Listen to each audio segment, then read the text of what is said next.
Los 5 principios del Reiki en japonés, una guía práctica del Kyo-Dake-wa. Cuando la gente piensa en Reiki, suele imaginar únicamente una técnica de sanación, poner las manos sobre alguien, notar ese calor y esa paz que transmite. Pero con el tiempo, y cuando empiezas a profundizar, descubres que su verdadera profundidad no es solo sanar, sino que dentro de él hay una forma de vivir. Además de símbolos, niveles y prácticas formales, Mikao Usui, el fundador del Reiki, dejó algo más, los 5 principios del Reiki para recordar cada día. No son dogmas ni algo que tengas que seguir al pie de la letra, pero sí son una guía poderosa para crecer como practicante y como persona.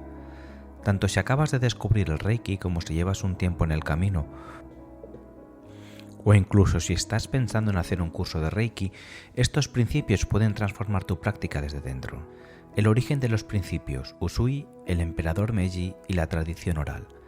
Los 5 principios del Reiki no nacieron de la nada. Mikao Usui los tomó inspirándose en los poemas filosóficos del emperador Meiji, llamados Gyosei, que circulaban en Japón a principios del siglo XX, como guías de vida para el pueblo. Usui los adoptó, los reformuló y los integró en su sistema como un código de conducta ética que debía acompañar la práctica energética. Su intención era clara, el Reiki no podía limitarse a una técnica de sanación con las manos, necesitaba una base moral. Sin ella, la energía podría fluir, pero la persona que canalizaba no crecería. Los principios eran el ancla. Usui decía que los principios no son reglas impuestas desde fuera, sino un recordatorio de lo que ya somos en nuestra naturaleza más profunda. ¿Cómo se usaban originalmente? Gassho y recitación. En la tradición japonesa original, los principios no se leían en silencio ni se colgaban en la pared como decoración. Se recitaban en voz alta 2 veces al día, por la mañana al levantarse y por la noche antes de dormir. La práctica comenzaba con gassho, juntar las palmas de las manos a la altura del pecho en señal de presencia y reverencia. Desde esa postura, con los ojos cerrados, se recitaba a cada principio despacio, sintiéndolo más que pensándolo. No era un acto intelectual, era un acto de entrenamiento de la atención. Esta forma de trabajar todavía hoy marca una diferencia enorme. Cuando un principio se dice en voz alta, el cuerpo lo recibe de otra manera, resuena, y eso, con el tiempo, lo asienta. En japonés, el acto de recitar en voz alta con intención se llama Jumon.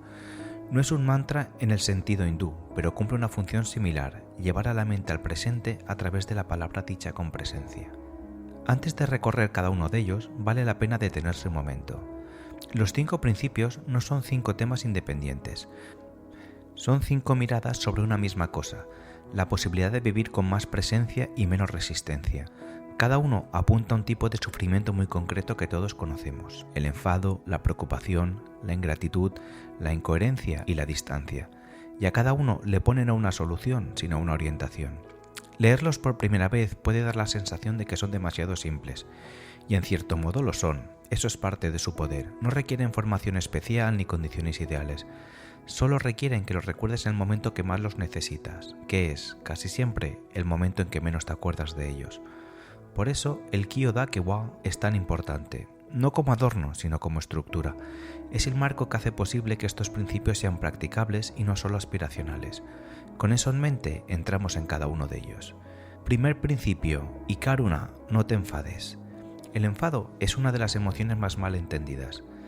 Se le ha dado mala fama, como si sentirlo fuera una señal de debilidad o de poca espiritualidad. Pero el enfado, en su raíz, es energía. Es una respuesta del sistema nervioso ante algo que percibe como injusto, amenazante o contrario a nuestros valores. El problema no es el enfado en sí. El problema es lo que hacemos con él y sobre todo el tiempo que pasamos dentro de él. Hay una diferencia enorme entre notar el enfado y evitarlo. Notar que algo te ha molestado, reconocerlo, incluso expresarlo cuando es necesario, forma parte de una vida emocionalmente honesta. Pero instalarse en el enfado, rumiar, construir un relato cada vez más elaborado sobre la injusticia recibida, eso sí que tiene un coste real, energético, físico y relacional. El Kyo-Dake-wa, que abre este principio, nos da una salida muy concreta. No te pida que lo resuelvas todo, ni que perdones de inmediato, solo te propone una tregua de un día. Y esa tregua, a menudo, algo se afloja. La perspectiva cambia. Lo que ayer parecía enorme, hoy tiene otro tamaño. Practicar este principio no significa volverse indiferente, significa aprender a elegir dónde pones tu energía. Y el enfado, cuando se alimenta, consume mucha energía. Y Karuna no nos pide que dejemos de sentir, nos invita a no quedarnos a vivir dentro del enfado. Micropráctica, la pausa de las 3 respiraciones. La próxima vez que sientas como el enfado empieza a subir, antes de reaccionar, haz una sola cosa. Respira 3 veces de forma consciente. Inhala por la nariz contando hasta 4, exhala por la boca contando hasta 6. Esas 3 respiraciones no resolverán el problema, pero crean un espacio entre el estímulo y la respuesta, y en ese espacio está tu libertad. Tiempo, 30 segundos. Lugar, cualquiera. Requisito, solo recordarlo. Segundo principio, Shinpai-tsuna, no te preocupes. La preocupación es una de las formas más sofisticadas que tiene la mente de intentar protegernos. Anticipa problemas, construye escenarios, busca soluciones para amenazas que todavía no existen. Desde una perspectiva evolutiva tiene un sentido. Una mente que no se preocupa estaría desarmada ante el peligro. El problema es cuando ese mecanismo se dispara de forma crónica, ante situaciones que no son emergencias reales. Cuando la mente vive instalada en el futuro, el cuerpo lo nota. La tensión muscular, el insomnio, la dificultad para concentrarse, son señales de un sistema nervioso que no sabe distinguir entre una amenaza real y un pensamiento recurrente. Este principio no nos pide que dejemos de planificar ni que ignoremos los problemas reales. Nos invita a distinguir entre la preocupación productiva, la que lleva una acción concreta, y la preocupación circular, la que da vueltas sin llegar a ningún sitio. Cuando nos preguntamos, ¿puedo hacer algo al respecto ahora mismo? Y la respuesta es sí, actuamos. Si la respuesta es no, seguir dándole vueltas no añade nada, solo gasta. Shinpai-tsuna no niega la responsabilidad, nos recuerda que el único momento en que podemos actuar es el presente. Micropráctica, el inventario del presente. Cuando notes que la mente se va al futuro con preocupaciones, hazte esta pregunta simple. ¿Está pasando ahora mismo, en este momento, en mi cuerpo? Nombra 3 sensaciones físicas concretas, quizás el peso de los pies en el suelo, el aire entrando por la nariz, la temperatura de tus manos. Este ejercicio no elimina la preocupación, pero interrumpe el bucle y devuelve la atención al único momento que puedes actuar, el presente. Tiempo, 1 minuto. Se puede hacer en cualquier momento del día, especialmente antes de ir a dormir. Tercer principio, Kansha Shite. Sé agradecido, honra a tus padres, maestros y ancestros. Honrar a tus padres, maestros y ancestros no significa idealizar ni justificar todo lo vivido. Honrar es reconocer que hay un camino antes que nosotros. Personas que, con luces y sombras, hicieron posible que hoy estemos aquí. La gratitud que propone este principio es amplia. No habla solo de agradecer lo bueno, habla de encontrar algo que agradecer incluso en lo difícil, la lección aprendida, la fortaleza que nació de la adversidad, la claridad que a veces solo da el dolor. Cuando dejamos de pelear con el pasado y lo miramos con respeto, incluso cuando ha dolido, recuperamos una energía enorme. Esa energía que antes gastábamos en resistencia, ahora puede servir para vivir. Este principio también tiene una dimensión hacia los maestros, en el sentido amplio. Cualquier persona o experiencia que nos haya enseñado algo. El Reiki entiende que el conocimiento es una cadena que nos une con quienes vinieron antes. Honrar esa cadena es también honrarnos a nosotros mismos. La gratitud no es negar el dolor, es aprender a sostenerlo sin que nos defina. Micropráctica, la gratitud mínima. Al final del día, antes de cerrar los ojos, identifica una sola cosa por la que puedes sentir gratitud genuina. No hace falta que sea grande. Puede ser haber tenido agua caliente, una conversación honesta o simplemente haber llegado hasta aquí. Lo importante es que sea real, no forzado. La gratitud performativa no alimenta nada. La gratitud sentida, aunque sea pequeña, transforma. Tiempo, 2 minutos, mejor por la noche, en silencio. Cuarto principio, Gyo Hageme, trabaja con dedicación, gánate la vida honradamente. Este es quizás el principio más mal interpretado cuando se explica de forma superficial. Ganarse la vida honradamente suena, a primera vista, algo puramente económico, pero Sui no estaba pensando solo en el dinero. Gyo Hageme habla de la integridad en la acción, de coherencia entre lo que uno piensa, lo que uno siente y lo que hace, de vivir sin traicionarse a cada paso, aunque eso a veces sea más difícil que simplemente seguir la corriente.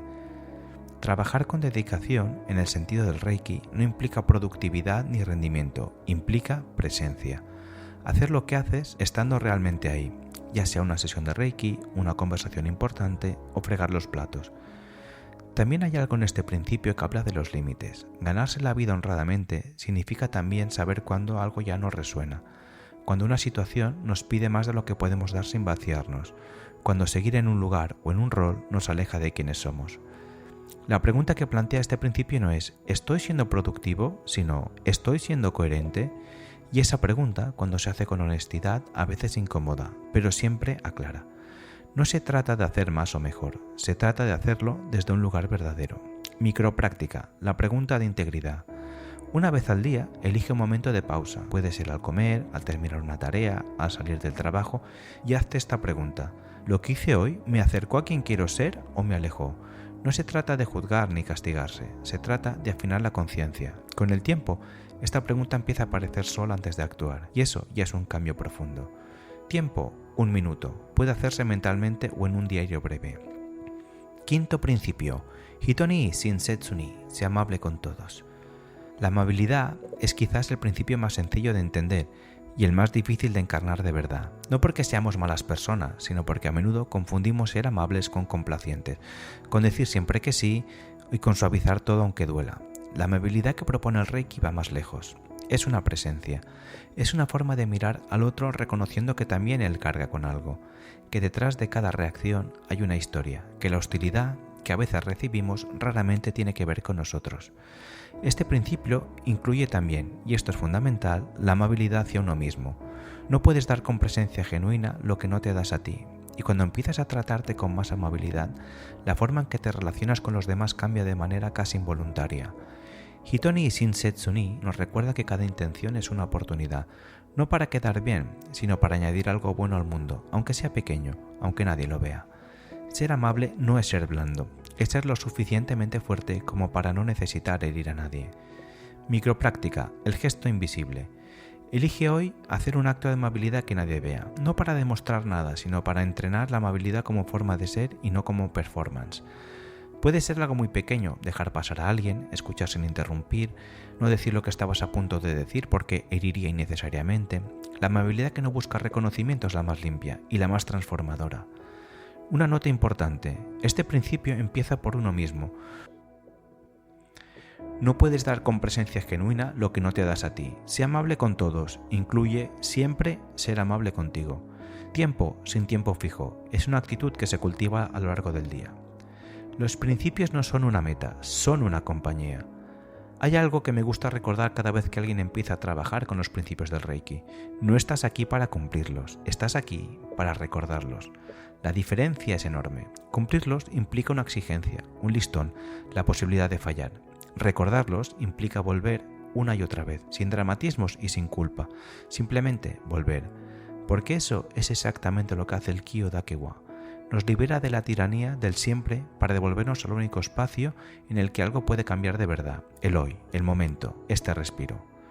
No es necesario practicarlos todos cada día, ni todos a la vez. Coge hoy uno y llévalo contigo, y durante el día, si surge la oportunidad de practicarlo, hazlo. Mañana ya veremos qué pasa. Con el tiempo, si sigues en este camino, notarás algo curioso. Los principios dejan de ser algo que haces y se convierten en algo que eres. No de golpe ni con esfuerzo, sino de la manera más silenciosa y profunda, simplemente dejando que te acompañen.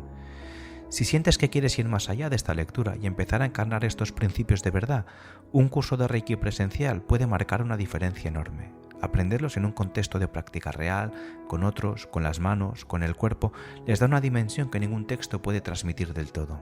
Y si lo que necesitas simplemente es parar, soltar y reconectar, las sesiones de Reiki pueden ser un acompañamiento suave y respetuoso en el que no tienes que hacer nada más que recibir, no para cambiarte, sino para ayudarte a volver a ti.